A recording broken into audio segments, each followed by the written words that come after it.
You are listening to the Aquarium Hobbyist Podcast with Aqua Alex. On the Aquarium Hobbyist Podcast, any and everything tropical fish and aquariums will be discussed. From freshwater to saltwater, cichlids to clownfish, Aqua Alex has you covered. What tropical fish topic is up for discussion today? Let's find out. Aqua Alex, take it away. You are tuned in live to Aquarium Hobbyist Podcast here on Spreaker. This is a live episode where any and everything can happen. One thing is for sure, when Aqua Alex goes live, it's time to chat tropical fish. What tropical fish topics do fish keepers have in store? What questions do tropical fish keepers have for Aqua Alex to answer? Find out right now here on Aqua Alex Live, a fun live interaction podcast series exclusively on Aquarium Hobbyist Podcast on Spreaker. Enjoy the show.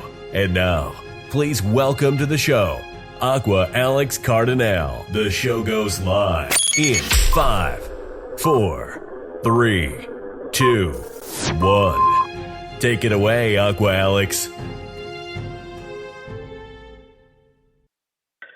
Hello, tropical fish keepers. Welcome to Aquarium Hobbyist Podcast.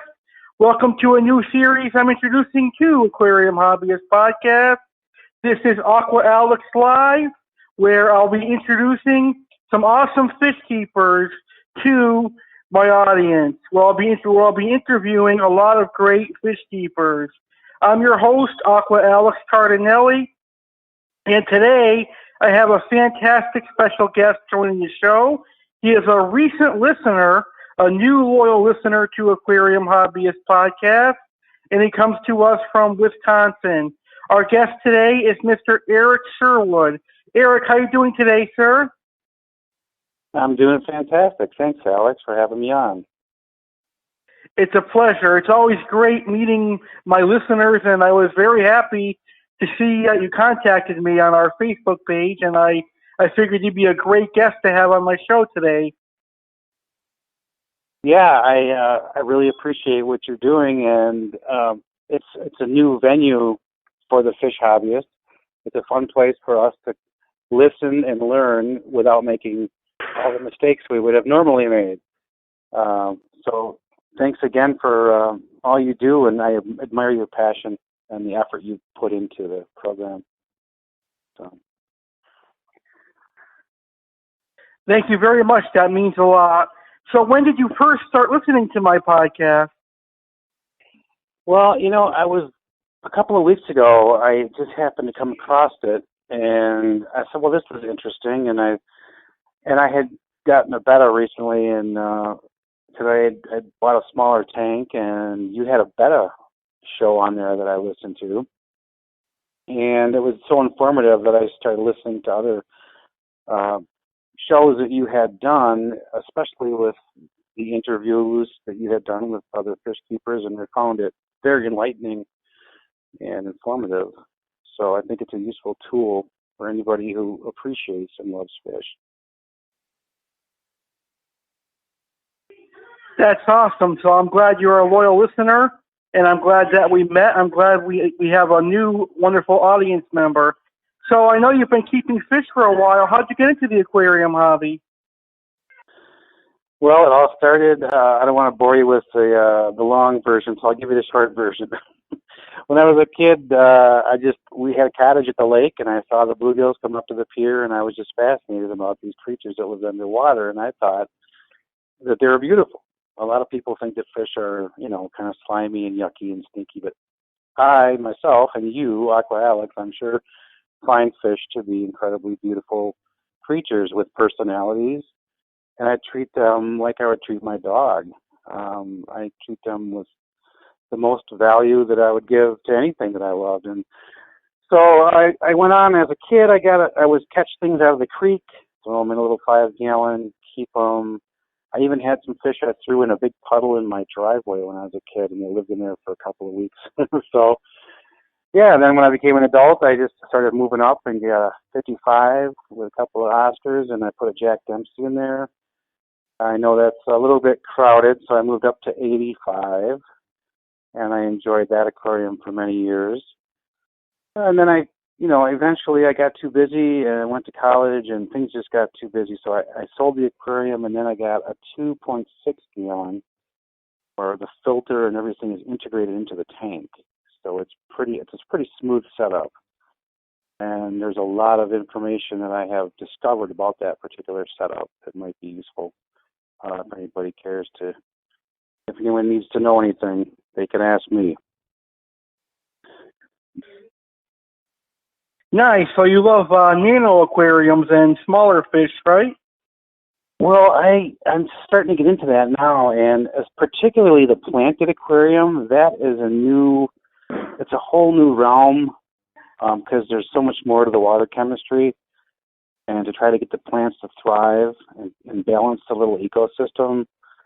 So that has been a learning experience as well. So it seems like some of the more modern aquariums, or some people have planted aquariums where the fish are actually the accent and the plants are the main event, as opposed to the reverse, where usually the fish are the main event and the plants are kind of in the background. So I think there's a new wave of people interested in planted aquariums. I'm not sure. What do you think about that, Alex?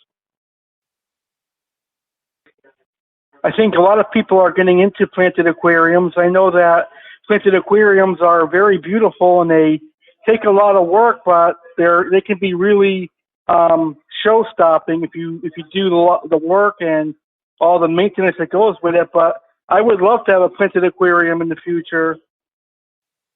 Yeah, I would like to probably move up again and get a little bit bigger aquarium and put more plants in there because, of course, I'm getting confined with my little space. But I'll put a few more plants in there, and I was always a big admirer of the tetras, the glow light tetras, and those types of fish where you can school them, you get them in little schools. I'm not sure about how they would react to so much light. What do you think about tetras and a lot of light? You probably have to have a lot of hiding places. Yeah, but I think plants could act as hiding places for them. They could probably school under the plants and use those as a place to retreat. Yeah, they would make a good community fish as well, I believe. They're nice, peaceful fish, and I thought about shrimp too. Have you ever kept any shrimp, any cherry shrimp or ghost shrimp? I've heard those. No, unfortunately, I haven't kept them because they would have been lunch for my fish. Yeah, I forgot you have those monster fish in your aquarium. You have to be careful when you put your hand in there. What kind of fish do you have? You said you were setting up a saltwater. You're in the process. You have. Yeah, right now I just sold my 125-gallon freshwater tank, so I don't have any fish at the moment. But right now I'm planning on setting up a saltwater tank. This Thursday I'm going to be getting a new tank, which will hopefully be a 75-gallon aquarium, and I'll be setting that up as a saltwater tank. Okay, that sounds like an awesome goal to go after. Those fish aren't cheap, so I'm sure that costs a lot to acquire those kind of fish. I actually thought about getting another betta, something that was more from a breeder. I know it's at pet stores. I've heard that bettas are probably a little older and not as well bred as something you might be able to order. So kind of looking in that direction a little bit. I'm happy with my guy, but it'd be nice to expand it a little bit and add some plants to that as well. Have a nice little planted aquarium there. Have you ever bred any fish, Alex? I've bred angelfish, but it wasn't on purpose. I didn't know that I had a male and female angelfish. They were koi angels. And one morning I woke up and I saw that they laid eggs on the silicone on the glass side of the aquarium. Oh, wow. What did you do? Did you, remove them? Or did you try, they eat the eggs normally, correct? So did you isolate them somehow? Or How did you? I left them in the aquarium, and they ate them all, unfortunately. So I should have done something, but I didn't really know what to do. Yeah, it was kind of one of them things where it's like a surprise and you got to react quickly. And so, but that's something you learned and something that I just learned now because you did it and shared it with me. So I had a Corydoras catfish one time that laid eggs. They did not hatch, though. I've heard that you have to keep those in schools of 3 or more. That didn't work out for me either, but I don't know if I would try to breed bettas or not. But they sure are a fine fish. There's some nice ones with some really long fins. And I've had to make some modifications to my little tank because they get blown around by there's a little pump in there that I had to create a spray bar from some things at the hardware store to help minimize the flow so the little guy wasn't getting, whooshed around in there like a toilet bowl. So a lot of the advice I saw online was bad. They said put a sponge over the power head and lower the flow of the filter. Well, no, you don't want to lower the flow of your filter. You want the most water over your filter as possible to get the best filtration. So I just diverted the water with a spray bar and kind of sprayed it upwards so it doesn't affect him, but yet I still get maximum filtration. So it's working out pretty well. Unfortunately, that little tank needs a few mods. So it's all trial and error. So, as you know. What are you going to keep in your tank with your lionfish? Can you keep anything else in there, or will it... Yeah, I'm going to have a couple more fish. I'm going to have a lionfish. I definitely want a dogface puffer. I'm going to have a foxface rabbitfish and a gold striped maroon clownfish and definitely a moray eel. I'm a big fan of moray eels. Oh, wow, that's a lot. And moray eels, they get pretty big, don't they? How big does a moray eel get? Some of them can get up to 4 feet and bigger, but I'm going to get one that stays really small, on the small side, like a snowflake moray eel. Those are my favorite. And do you have to have a cave or something where it can hide most of the time, or how do you plan on aquascaping your tank? I'm going to put a lot of caves in the aquarium so that the predators can hide and have places to retreat after they eat their dinner. A lot of saltwater fish, like predatory fish, they like to hide during the day and they come out more at night. Okay, so do you have like a moonlight that comes on then at night for the tank? And I'll get one. I definitely will get a light for this aquarium. Do you feed them frozen food, or do you have something live that you keep that you want to give them for maximum nutrition? Because I catch ants outside sometimes. I know it sounds weird, but I have little ants outside in the summer. It's hot here, so I catch them and I give them to my betta because I think live food is probably, the absolute best food you can get. So you plan on feeding these guys live food, or how's that going to work? I'm going to feed them a mixture of live and frozen foods. For saltwater, they recommend using things like live brine shrimp and live ghost shrimp, so I'll be feeding things like that. Also, I'm going to feed stuff from the grocery store, the seafood department. I feed things like market shrimp and scallops, things of that nature. Those are really great for their diet. Now, for your saltwater aquarium, you have to have a special filter. Is that right? Don't you have to have like one of those big protein skimmer type filters? Yeah, those are called sump. They house a lot of equipment for saltwater aquarium, protein skimmers and a couple other things. There's a lot of bio balls in there, and it's like, okay, that's a big undertaking, Alex. Are you ready to take on this project? Yeah, I had a couple saltwater aquariums before, but I didn't use a sump on them. I used thing on the back filters, and I did a lot of water changes. But this time, I think I'm going to use a sump and make sure everything goes right this time. That's one of the things I liked about the smaller aquarium too, is I can do a water change with a gallon jug. And so it goes pretty quickly. I do it on a Sunday morning, and a snap, and it's all done, and he's happy. And I've been dosing some liquid carbon in there for the plants because they were looking a little yellowish or brownish. So it's important for people to know that when they have these plants, if you're lucky enough to get these bulbs to sprout, the Ponageton bulbs is what I have.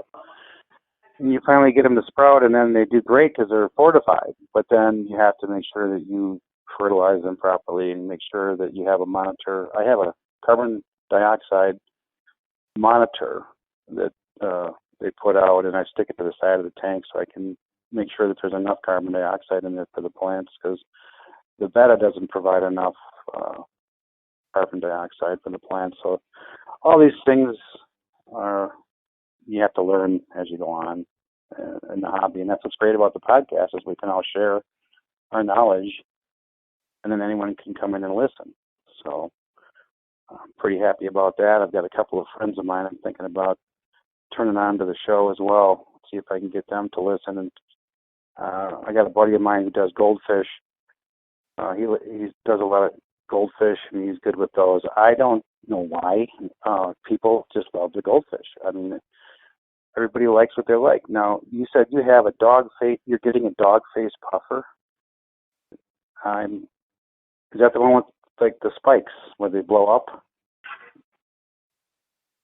Is that it's like a small round fish? Yeah, they look just like a dog. They're very adorable. I had one before when I had a saltwater tank, and it was one of my personal favorite fish because it was very personable and it loved to eat from my hand. So I missed having one of them. So that's why I want to get another one when I set up my new saltwater aquarium. See, this is so fascinating to me because I've never had a saltwater aquarium. So these fish are almost like alien creatures to me. So dogfish. Now these all are going to get along. Now these aren't the lionfish, the dogface puffer. They're not going to be any scrapping going on in that tank of yours. Actually, the lionfish is surprisingly peaceful when it's housed with fish that are too big to be eaten. You have to keep them with fish that grow large. Now, if you put a lionfish in with a small pair of clownfish or tiny damsels, they'll eat them. But if you keep them with fish like a dogface puffer that gets relatively large, it should be okay. I learned this lesson one January when I had the Oscars. My Oscars were very big, and they're very powerful fish, just beautiful. And I saw a blue crayfish at this magnificent store we have in Milwaukee called Aqua Alex Unlimited. And I got this crayfish not thinking this is like the dumbest thing ever. I brought it home. I thought, well, if I kept a hiding place for this thing, I can have it, right? So I put it in there. It was gone within 2 seconds. I think it was gone. I guess that'd be like putting a steak in front of a hungry linebacker. So yeah. Speaking of Oscars, my Oscars, I got them. They were the size of your thumb, and I just couldn't believe how big they got. I had to get I started them out in a 10-gallon tank and had no idea that they got that big. So everything, you just take it as it goes, and so I had to get to 55 and then the 85, and it just kept getting bigger and bigger until, my wife was starting to roll her eyes. I kept bringing home bigger tanks. So, but it's an awesome hobby. I'm really happy that you got people out here who are so fascinated by it, all over the country, calling into your show and enjoying it. And we can share all of our little secrets with each other. So. That's very well said. So do you see yourself getting more aquariums in the future? Yeah, just between you and me. Don't tell my wife. I got my dog beating on the door here. I gotta let him in to say hello. But yeah, I do actually. I plan on getting at least one or two more. I've been looking at various different projects. I thought maybe one of those coffee table aquariums. You've ever seen those? I don't know if you've ever seen it. It's like a coffee table, but it's an aquarium. And that's something I was looking at, maybe. Or they got some of those bigger bowls, like the bio-orbs, some of those bowls. I thought maybe getting into that a little bit and just kind of dabbling before I bite off too much. It's easy to, get a big tank and then all of a sudden, wait a second, now you have to. That's a big commitment. A lot of people don't realize when they get into the hobby. And with this COVID-19, people are running to the pet stores and they're buying dogs and they're buying pets and things that they have no real intention on taking care of. And so that's a bit of a concern, kind of concern.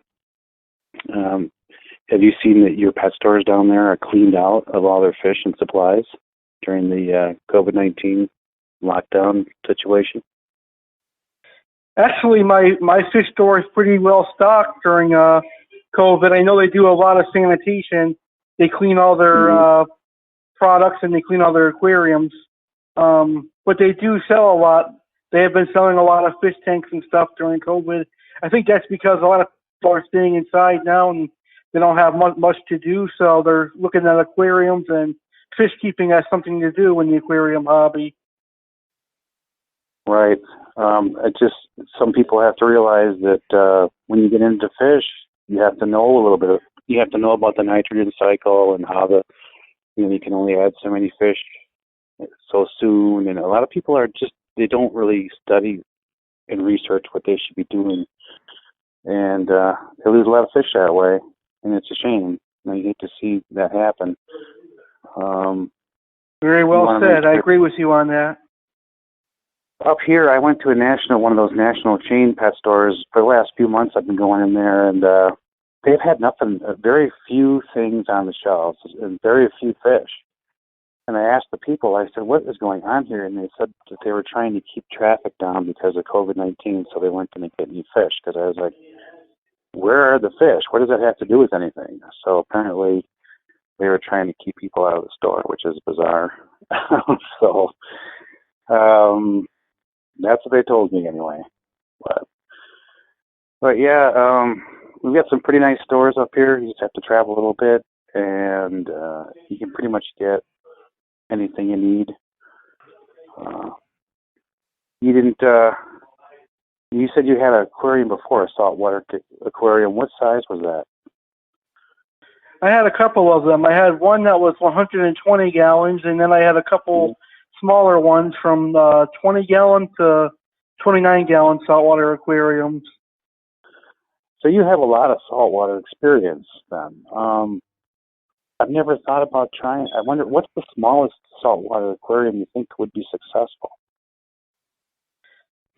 The smallest saltwater aquarium that I would recommend, honestly, would be a 29-gallon aquarium, just because a lot of problems can arise in a smaller aquarium because there's less water volume and things of that nature. And when there's less water, a lot of stuff can go wrong, like high nitrates, high calcium, things of that nature. That was one thing I was going to mention to you, that I did buy a complete water kit, and I do test the nitrates, the pH, everything, ammonia, and my water was perfect. My pH was a little bit, I was on the higher side, 7.8, but we get that here because we have harder water, a lot more dissolved minerals in our water here, so we get a little bit of that. I have that problem because I brew beer as well, so I have to watch the pH for the mashing process, but that's another topic. But so there's a lot of crossover there, so I did go out and make sure that I do have the correct water parameters, and I do frequent water changes. You just can't really stress that, the water change, the importance of it. I think once a week is probably about right. What do you think? Yeah, once a week is pretty good. When I had large aquariums, I used to do twice a week just to keep the water parameters in check. But water changes are really important, like you said, and I can't stress that enough on my shows. Water changes help your fish grow and keep them healthy. Now, tell us, when you do a water change, Alex, What percentage of water do you change? Is it 30%? Is it 50%? I've seen some people go as high as 70%. What do you think is the best percentage? To me, personally, I recommend 40 to 50% because you get all the waste out of the water, and as fish grow, they produce a lot of waste. So by doing as much as you can, 40 to 50% is a good percentage, but you could do up to 70%.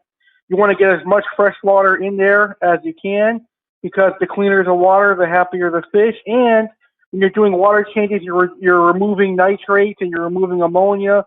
And when you add clean water, you're adding water that is perfect and fresh for the fish, so it's going to help them settle in and help them grow. Yeah, I agree totally. Now, when you do your regular water changes, do you always tear down the filter and change the media and all that, or do you do that at a different, at a different time, like a different schedule? You do that like once a month? I usually clean my filters once a month, once or twice a month, depending on how stocked the tank is. Okay. That's good information to know, because that way we're not tearing apart the filter every time, because that can actually be detrimental if we're taking the filter apart all the time, and we can disrupt the bacteria and their breaking down of the nitrites and so on in the filter, right? Yeah, and it can cause a new cycle in your aquarium. You don't want that because it could be very detrimental to your fish, and you could lose fish that way. I've lost fish doing that before. I would always thought my filter needed to be cleaned, and I would clean it, and then I noticed my fish were acting weird, and then they would die. So I don't recommend cleaning filters that often. Maybe once a month is good enough. Yeah. Now, I had one more question to ask you about chemical filtration. We all know that you have mechanical and biological, which is the bacteria beds.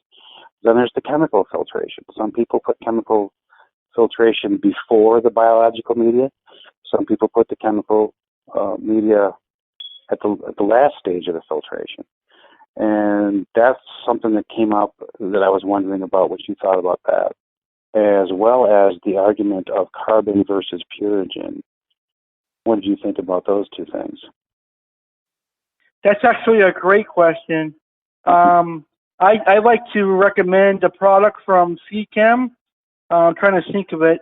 C.Chem Matrix is what I use for carbon and purigen. Matrix is a really great product.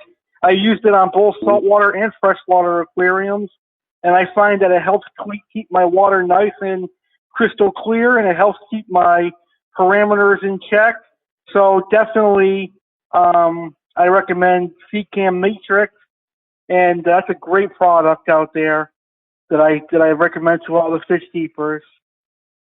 Yeah, I think they do have some really good products, that C.Chem line. I've got a couple of things over there, some of the liquid carbon, and I've got some of the Flourish, which is minerals and that for the plants, which I noticed if I put that in there, it clouds my water, but then it clears up after a day.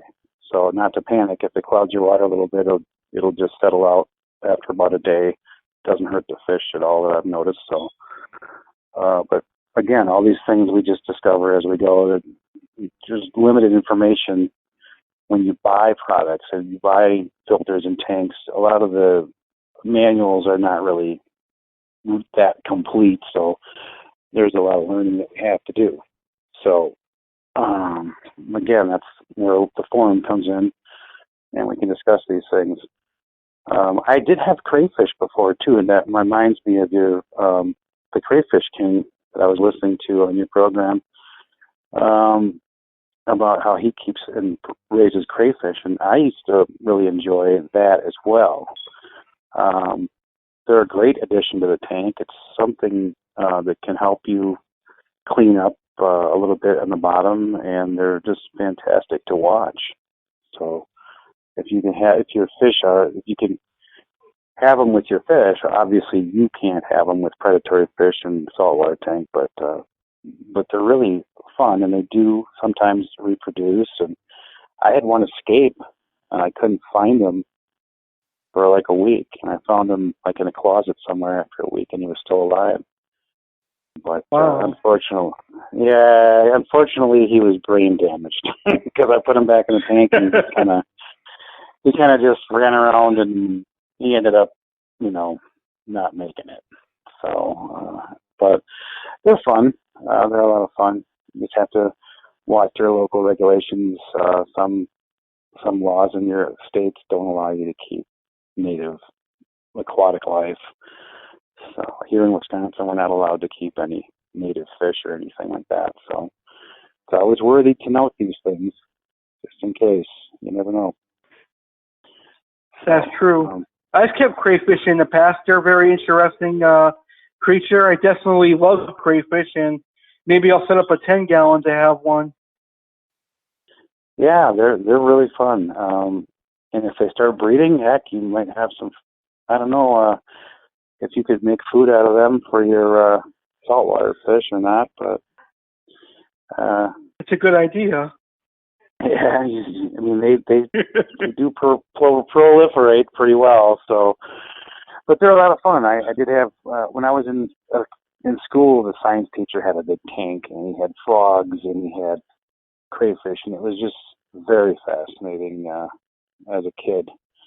So it's a good hobby for kids, because kids nowadays, they're so hung up on the phones and the video games, and they don't get a chance to really explore the diversity of life and discover how nature works and appreciate life. Fish are a good way to do that, and they have a good calming effect. You get a fish tank in your room. I always had a fish tank in my room when I was a kid, and you love going to bed with the fish tank on. It's a great way for kids to grow up and learn about the world. So, did you have any fish in your room when you were a kid, Alex? Yes, sir. I grew up in the hobby as a kid. My dad was keeping fish way before I was born, and when I grew up, I had my very own aquarium, and I grew up around fish tanks because my dad always had fish tanks. He had a lot of oysters, pacu, a lot of monster fish. My dad was a monster fish keeper, but I myself tended to try new things, so I would keep things like silver dollars, tetras, and even saltwater. My dad never got saltwater aquariums, but I did, and I'm getting a new saltwater tank. So I have had fish tanks for about a major majority of my life, maybe more than half of my life. The pacu is a fish I'd like to hear more about. That's got a kind of like a crushing type of jaw on it, doesn't it? It's like a large fish. They're from South America. Where is that from? Yes, they're from South America. They're the cousins of the piranhas. A lot of people call them vegetarian piranhas, but that's not really true, because pacus will also eat meat. They love to eat nuts and fruits from Brazil and Venezuela. Wow. Very cool fish. They get huge, though. They get up to 3 or 4. They can get up to 2 to 3 feet in length. My buddy just lost his last piranha. He had them for 12 years, and he actually froze them, and he's having them mounted to go on his wall.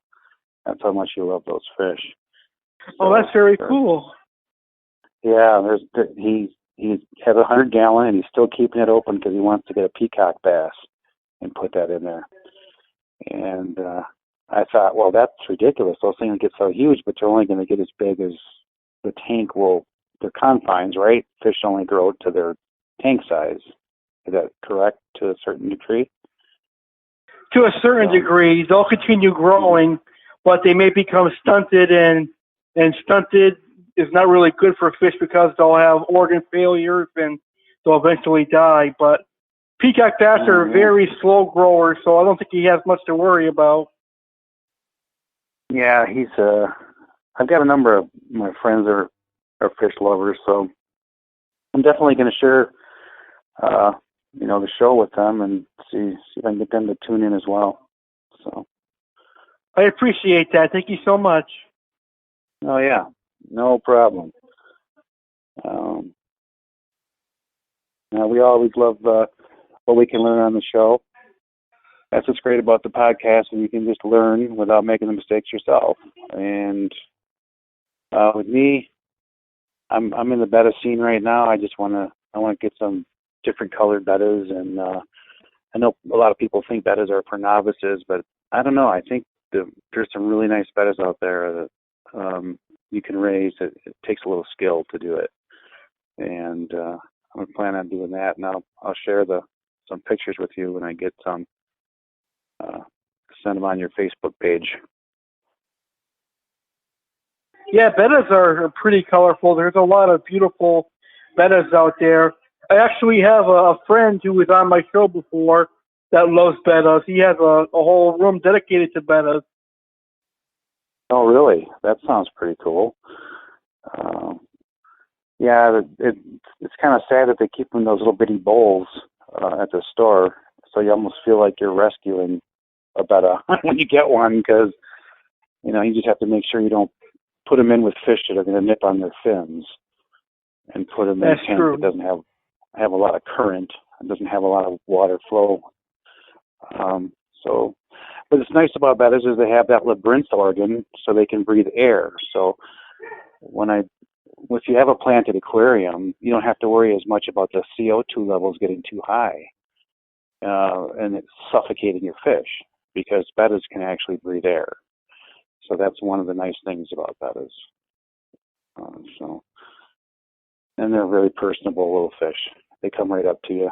Oh, a lot of fish do. My Oscars did too. I would like to see some more of those Oscars that your friend Antonio has. He's got a bunch of Oscar tanks. I'd like to see what he's got going. I wonder if he has some fish. beautiful Oscars.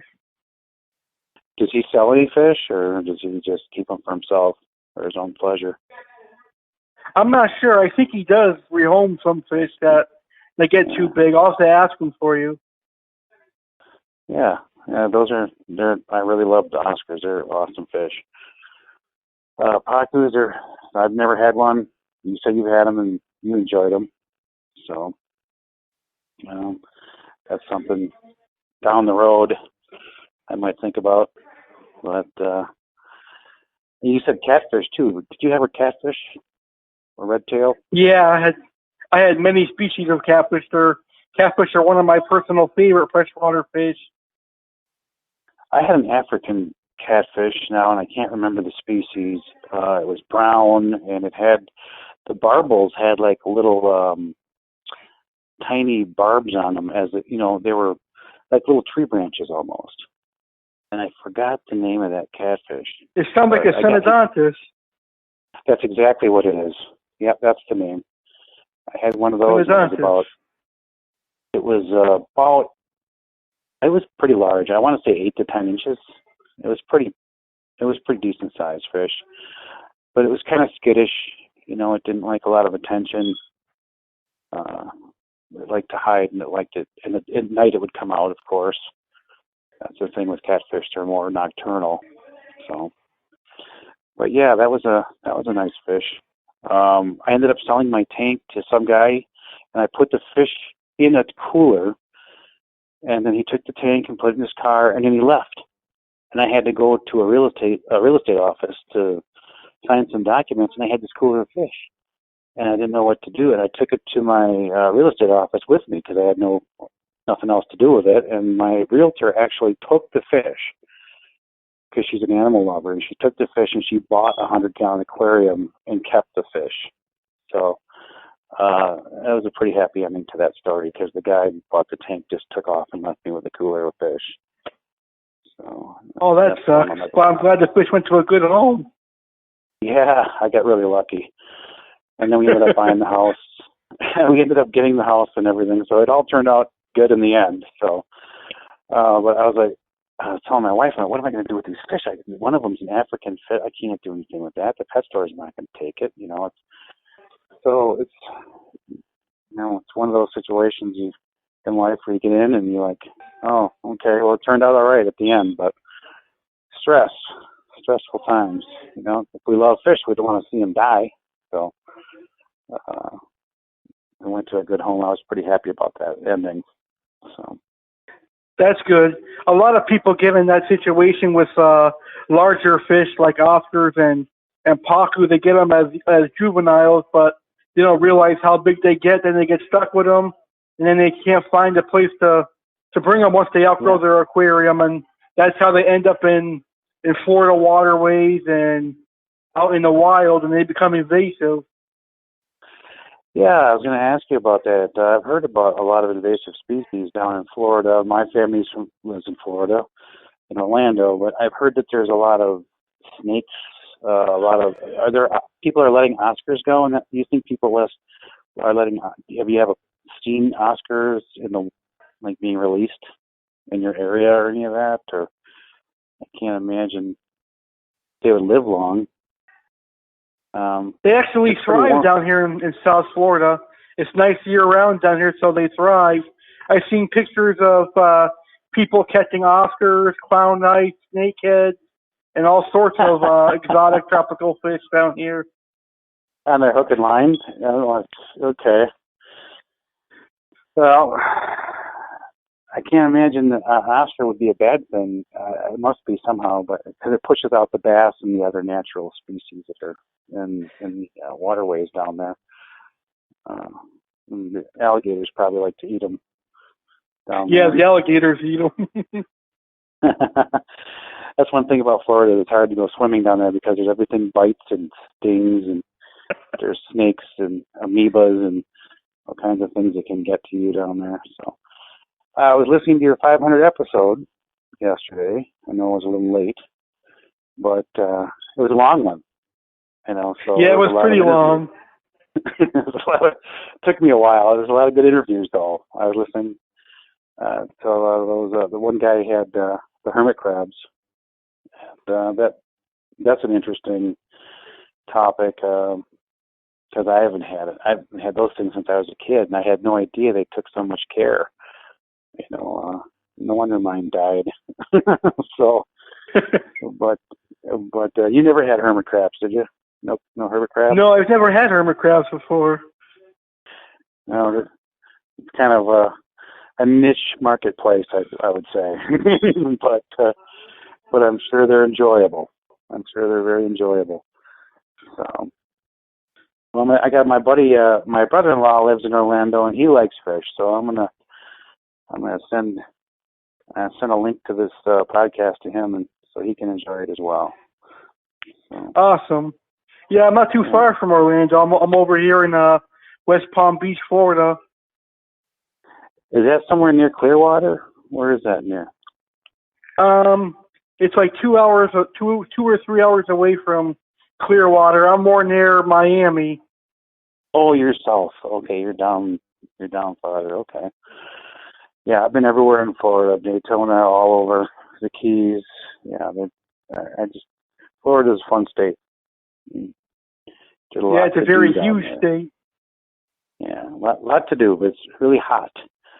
The hot weather is forbidding. How do you handle it down there? You came from Massachusetts? Yeah, I came from Massachusetts. It's really cold down there. I prefer Florida weather over the snow and the cold from Massachusetts. Okay. And you're a Buccaneers fan now? Yeah, I've always been a Buccaneers fan. Yeah, I thought you'd be a New England fan. But, wait a minute. No. The Buccaneers have Tom Brady now. Okay, yeah. So yeah, it's good. I'm a Yankees fan too, by the way. Yeah, I think I did see that. Yeah, are we ever going to see sports again? And are we going to watch them in empty stadiums? What do you think about that? I know, it's going to be tough. How are they going to pay these people all this money if there's nobody buying hot dogs for $10? So, there's a lot to think about. Hopefully we get baseball underway. It's a 60-game season, I heard. So, of course, we'll see how that goes, too. But one day at a time. That's true. Hopefully the Yankees will win the World Series this year. Yeah, they won a few. They certainly have. So you're diehard Yankees. You're not going to switch down to be a Devil Rays fan or anything, because a Devil Ray is a nice fish, right? So you're lucky to be in Florida where you have all those teams to choose from. You got the dolphins, and you got the jaguars, and you got all those. So, it's a good place to be. Very true. The tropical fish hobby is really popular down here in Florida, too.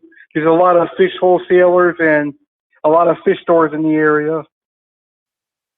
Well, that sounds like a nice little adventure. So you get out on your time off and check out the different stores and what they've got to offer. That must be fun. That's true. The problem with me, when I go to the fish stores, is I always walk out with new fish. Well, you don't have that problem right now because you don't have this aquarium set up. So this is a little break for you then, isn't it? Yeah, that's true. That's for the one good thing saving me money. Saving you a little money, a little time, a little more time to relax and rejuvenate, and look forward to your upcoming project of your new saltwater aquarium.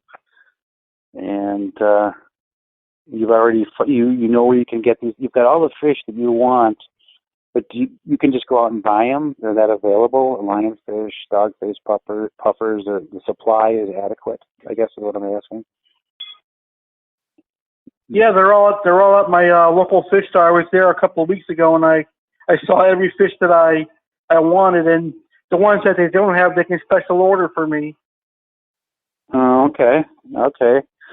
Because here we just have the basic national chain stores, and unless you go up to Milwaukee, there's some nice stores up there. But unfortunately, the little mom and pop stores where you could sometimes get a deal, and you had knowledgeable people. That's the one problem with the national chain stores is people don't care. They're not knowledgeable at all about fish, and it's kind of nice to be in your situation where you have these nice local stores where people know what they're talking about.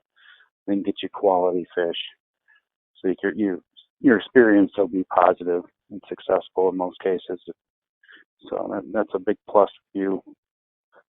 Me, I have to travel a little bit to get quality fish, and that's why I was asking you about the chocolate cichlids to see how that whole thing went, because you ordered them, and it's hot, so I probably wouldn't order fish, unless it was like a milder time of year, spring or fall. I could imagine them getting too warm or too cold, and there could be a lot of problems that come up with that.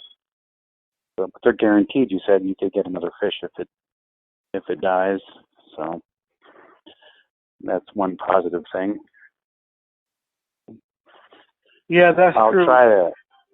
I'll probably end up ordering a fish because unless I can find a good one in my nearby store. But like I said, some of the big stores, they're more gearing towards dogs and cats, and the fish thing is just kind of on the side. It's kind of like it's not their main focus, and that's where you want to go to buy fish, is a store where that's what they do and that's what they're good at doing. It's just like anything else. So, but I'm glad that you let me come on your show. I was really happy about that, and it's good to make a new friend. And all my friends, I like to keep them for life. So I hope you're in for the long haul. I'm glad to hear that. It was a pleasure having you on my show, and I'll definitely have you on again. Sounds great. I look forward to listening to more of your episodes in the near future. Awesome. That sounds great. Thank you so much for being here tonight. I had a great time chatting fish with you. Oh, I appreciate it. And anytime, Alex, and if any of your listeners ever want to know anything about nano aquariums or planted aquariums, I'm in the process of learning a whole lot. So give me a holler. That sounds like a great idea. Maybe the next time I have you on, we'll talk about nano aquariums and planted aquariums. Sounds great. I hope you have a good week, and take care of yourself. You too, sir. Thank you so much for being on the show today. Oh, no problem. Talk to you later. Okay. And I want to thank all the listeners for tuning into the first episode of Aqua Alex Live, where I'll be interviewing tropical fish keepers from all over the world and getting to know them as we enjoy the aquarium hobby. With that being said, we'll see you on the next episode of Aqua Alex Live and, of course, Aquarium Hobbyist Podcast. Have a great day, everybody. Thank you for listening.